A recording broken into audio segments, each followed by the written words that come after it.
Hi friends, ఎలా ఉన్నారు? విశాఖపట్నం సంబంధించి ఏబిఓఎస్టీ ఏ సర్కిల్ వరకు వర్తిస్తుంది అనేసి ఈ వీడియో అండి. చూడండి, చాలామంది భయపడుతున్నారు 75% ఏబిఓఎస్టీకి వెళ్ళిపోతుంది కదా అనేసి.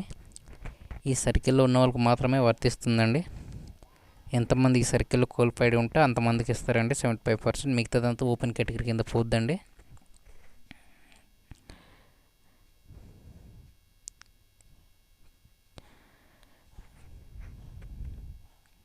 చూడండి, చింతపల్లి ఎస్డిపిఓలో చింతపల్లి సర్కిల్ అన్నవరం ఉంది, చింతపల్లి ఉంది. జీకే వీధి సర్కిల్ గూడెం కొత్త వీధి సీలేరు ఉందండి. కొయ్యూరు సర్కిల్కి వచ్చేసరికి కొయ్యూరు మంప ఉందండి. అలాగే చింతూరు ఎస్డిపిఓలో చింతూరు సర్కిల్లో చింతూరు డొంకరాయి మోతుగూడెం ఎటపక్క సర్కిల్లో కూనవరం, అలాగే రామచంద్రపురం మరియు ఎటపాక. పాడేరు ఎస్డిపిఓ సర్కిల్లో అరకు సర్కిల్, అనంతగిరి, అరకు, డుమిరిగూడ అండి. ఈ సర్కిల్లో కోల్పోయిన క్యాండిడేట్స్కి మాత్రమే వర్తిస్తుంది.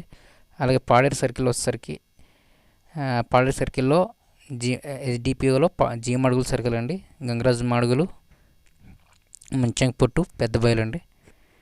పాడేరు సర్కిల్లో ఉక్కుంపేట, పాడేరు. ఈ సర్కిల్ పోలీస్ స్టేషన్ వాళ్ళకి మాత్రం వర్తిస్తుంది. రామచంద్రపురం ఎస్డిపిఓలో అడ్డతీగల సర్కిల్లో అడ్డతీగల, గంగవరం, రామవరం,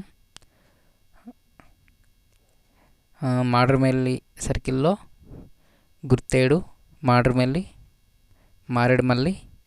రాజమంగి సర్కిల్లో జడ్డంగి, రాజవమంగి. రంపచోడవరం సర్కిల్లో దేవీపట్నం, రంపచోడవరం అండి.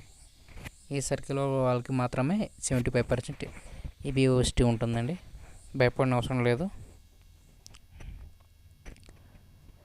ఈ సర్కిల్లో నివసిస్తున్న పోలీస్ స్టేషన్ పరిసరాల్లో నివసిస్తున్న వాళ్ళకి మాత్రమే క్వాలిఫైడ్ క్యాండిడేట్స్కి మాత్రం వర్తిస్తుందండి 75%.